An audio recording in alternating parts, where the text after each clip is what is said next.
जय संविधान, जय भीम, महात्मा गांधी की जय, गोडसे मुर्दाबाद। माननीय मोदी जी, देश के यशस्वी प्रधानमंत्री मोदी जी, मैं मानता हूं कि आप इतने लंबे समय तक गुजरात के चीफ मिनिस्टर रहे, उस गुजरात के चीफ मिनिस्टर रहे जो महात्मा गांधी का प्रदेश है, जो सरदार पटेल का प्रदेश है और बहुत फॉरवर्ड लुकिंग प्रदेश है। अब पिछले 11 साल से आप देश के प्रधानमंत्री हैं, देश की जनता ने आपको बार बार चुना है, इसलिए आप देशभक्त होंगे। By core of your heart you will be A nationalist, ऐसा मैं मानता हूं। आपकी नीतियों से मैं सहमत हूं ना हूं, लेकिन आपकी राष्ट्रभक्ति में मुझे कोई शक नहीं। देश के प्रति समर्पण पे आपको शक नहीं है। ये बात दूसरी है कि जो आप निर्णय लेते हैं हमें ही महसूस होता है वो राष्ट्रहित में नहीं है। जो आप निर्णय लेते हैं वो अडानी जी के फेवर में होता है, वो अंबानी जी के फेवर में होता है, वो पूंजीपतियों के फेवर में होता है, वो किसानों के फेवर में नहीं होता, वो युवाओं के फेवर में नहीं होता, वो अग्निवीरों के फेवर में नहीं होता, वो लोगों को नौकरियां नहीं दिलाता, वो ये सारी चीजें कराता है। तो हमें महसूस होता है आपके निर्णय जरूर गलत है, लेकिन आपकी राष्ट्रभक्ति पे, आपकी देश की भक्ति पे कोई प्रश्न नहीं उठा सकता, ऐसा मैं मानता हूं। तो आपको मैं राष्ट्रभक्त मानता हूं। देखिए, जो विश्व के संकेतक हैं माननीय मोदी जी, उनको समझने का प्रयास कीजिए। और ये मैं निवेदन आपसे इसलिए कर रहा हूं कि आप मेरे प्रधानमंत्री हैं, देश के प्रधानमंत्री हैं, मैं आपकी इज्जत करता हूं कि आप राष्ट्रहित में जो मैं निवेदन करने जा रहा हूं, संकेतकों को समझते हुए आप रिजाइन कर दें। ये राष्ट्रहित में, क्योंकि आप देखिए, एक एक चीज को देखिए, जिस प्रकार से आपने किया या आपके विदेश मंत्रालय ने आपसे कराया, जैसे विदेश नीति में एक बहुत बड़ा घपला आपने कर दिया, एक बहुत बड़ी गलती कर दी जो विश्व में आज तक किसी नेता ने नहीं की होगी, कि किसी विदेशी चुनाव के अंदर आपने जाके एक व्यक्ति की कन्विंसिंग कर दी और दूसरे के विरोध में काम कर दिया। आपने डोनाल्ड ट्रंप के लिए इस बार ट्रंप सरकार बना दी, भारत में उसको बुला लिया और जीत गए बाइडेन साहब। जब बाइडेन साहब जीत गए तो बाइडेन साहब ने आपको 5 साल तक, 4 साल तक खूब रगड़ा। अब इसके बाद जब फिर बाइडेन और फिर कमला हैरिस और ट्रंप साहब आमने सामने आए, आपको फिर उसमें ज्यादा के हस्तक्षेप नहीं करना चाहिए था, आपको अमेरिका जाना चाहिए था। तो कमला हैरिस से भी मिलना चाहिए था, बाइडेन से भी मिलना चाहिए था, डोनाल्ड ट्रंप से मिलना चाहिए था। इस बार आप गए, अब बाइडेन से मिले, कमला हैरिस से मिले और डोनाल्ड ट्रंप से नहीं मिले। बाइडेन की पत्नी को आपने 7.5 कैरेट का हीरा दे दिया। अब उससे क्या है कि अब ट्रंप साहब आपसे बदला ले रहे हैं। ट्रंप साहब हर तरह से आपसे बदला ले रहे हैं। अपनी स्वेरिंग इन सेरेमनी में आपको नहीं बुलाया, बल्कि जिसको आप आतंकवादी घोषित कर दिया उसको बुला लिया, मुकेश अंबानी को बुला लिया। आपको बड़ी मेहनत करनी पड़ी, मशक्कत करनी पड़ी कि आपको वहां पे इनवाइट किया जाए, आपको नहीं बुलाया गया। बाद में आप अपने रिक्वेस्ट पे वहां गए, लेकिन वो सम्मान नहीं मिला जो मानी बात है, स्टेट गेस्ट को मिलना चाहिए, आपको नहीं मिला। तो भारत जैसे एक बड़े देश का जो सम्मान होना चाहिए वो नहीं हुआ। आपको इंडिकेशन को समझना चाहिए। अब जिस प्रकार से डोनाल्ड ट्रंप बार बार हमारे देश का अपमान कर रहा है, देश का अपमान तो नहीं कर रहा है, क्योंकि देश का अपमान वो कर भी नहीं सकता। हमारा देश बहुत महान देश है, बड़ा देश है और शक्तिशाली देश है।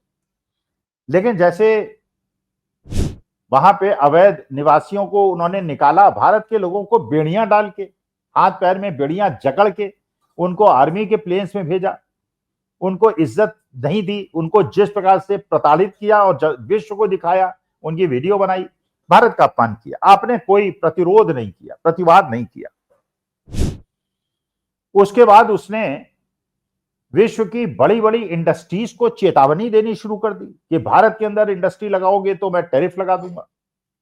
पहले उसने एप्पल के सीईओ को, टिम कुक को कहा कि भारतवर्ष के अंदर से अपनी इंडस्ट्रियल यूनिट, मैन्युफैक्चरिंग यूनिट हटाओ और अमेरिका के अंदर लाओ। अगर भारतवर्ष के अंदर लगाओगे तो हम 25% का टैक्स टैरिफ लगा देंगे। फिर उसके बाद यही चेतावनी उसने सैमसंग को दे दी। इसका माने पूरे विश्व को उसने मैसेज दे दिया कि भारतवर्ष के अंदर अगर तुम इंडस्ट्री लगाओगे तो भारतवर्ष से आने वाली चीजों पे हम टैरिफ बढ़ा देंगे। इसका मतलब यह है कि वो भारत का इंडस्ट्रियलाइजेशन नहीं चाहता। जो नेचुरल यह है कि भारत एक महत्वपूर्ण इस सब कॉन्टिनेंट के अंदर अपना स्थान रखता है और अमेरिका के हित में है कि भारत मजबूत हो। और चाइना से इंडस्ट्री आने के लिए भी तैयार थी भारतवर्ष के अंदर, Taiwan, Vietnam, north south Korea, Bharat, यही उनके पास विकल्प थे। लेकिन अगर वो रुख देख रहे हैं डोनाल्ड ट्रंप का, जो कि बहुत विश्व के बड़े एरिया से इंपोर्ट करता है, अगर वो भारत में बनी हुई चीजों का इंपोर्ट पे टैरिफ लगा देगा तो कोई भी विदेशी निवेशक भारतवर्ष के अंदर नहीं आएगा। वो ताइवान चला जाएगा, वो वियतनाम चला जाएगा, वो साउथ कोरिया चला जाएगा। तो चाइना का लॉस तो होगा लेकिन भारतवर्ष का बेनिफिट नहीं होगा। और उसकी वजह से, क्योंकि डोनाल्ड ट्रंप ने इस बार ठान ली है कि मोदी जी आपसे वो अपना गुस्सा निकाल रहा है। अब जैसे ऑपरेशन सिंदूर हुआ, ऑपरेशन सिंदूर मानी बात है कि हम तो आपकी बात पे विश्वास करेंगे, विदेश जो अपनी मंत्रालय है उसकी बात पे विश्वास करेंगे। उन्होंने कहा, विदेश मंत्रालय ने के साथ डीजीएमओ का फोन आया, डीजीएमओ ने स्वीकार किया और हमने युद्ध विराम कर लिया। जबकि डीजीएमओ लेवल पे निर्णय नहीं होते, प्राइम मिनिस्टर प्रेसिडेंट लेवल पे होते हैं, कैबिनेट लेवल पे होते हैं। लेकिन चलिए, हमने मान लिया। अब डोनाल्ड ट्रंप लगातार बारंबार ये अनाउंस कर रहा है कि युद्ध विराम तो उसने कराया है और ट्रेड की टर्म्स पे कराया। साउथ अफ्रीका के प्रेसिडेंट के सामने भी कह दिया, हर जगह वो कहता फिर रहा है। इसका मतलब आप उसका प्रतिवाद भी नहीं कर रहे, आप उसको बोल भी नहीं रहे, आप उसको कह भी नहीं रहे कि डोनाल्ड ट्रंप झूठ बोल रहे हैं। तो महाराज, इस प्रकार से भारत जैसे मजबूत राष्ट्र, जब आपको याद है 1971 में जब इंदिरा जी से कहा था निक्सन ने कि वी वांट दिस, तो इंदिरा जी ने उन्हीं के सामने प्रत्यक्ष आमने सामने कहा था, we treat you as a friend, we don't treat you as a master. तो we are a great nation, we will take an own decision. और 1971 में उन्होंने रूस की सहायता से, रूस की मदद से पहले ही समझौता कर लिया था और अमेरिका को कोई एडवेंचर करने का मौका नहीं दिया था। ये है भारत की शक्ति और भारत की मजबूती। अब हमको ये नहीं मोदी जी समझ में आ रहा है कि आपके जयशंकर साहब क्या कर रहे हैं। आपके जयशंकर साहब एक जो आईएफएस अफसर रहे हैं, अमेरिका के एम्बेसडर रहे हैं, उन्हें पता है कि एक शब्द की कितनी कीमत होती है। वो अपने स्टेटमेंट के अंदर प्रेस के सामने कह रहे हैं, prior to the attack we informed Pakistan. अच्छा, उसके बाद फिर डीजीएमओ से कहलवा रहे हैं कि नहीं, हमने पहले नहीं बताया था, बाद में बताया था। विदेश सचिव से कहलवा रहे हैं कि बाद में बताया था, पहले नहीं बताया था। अरे, तो विदेश मंत्री ज्यादा बड़ा पद है, डीजीएमओ तो छोटा है, विदेश सचिव तो छोटा है। तो हम विदेश मंत्री की बात का इतना ज्यादा कंट्रडिक्शन, विदेश मंत्री कुछ कह रहे हैं, विदेश सचिव कुछ कह रहे हैं, डीजीएमओ कुछ कह रहे हैं, डोनाल्ड ट्रंप कुछ कह रहे हैं। तो यही नहीं पता चल रहा है कि क्या हो रहा है देश के अंदर।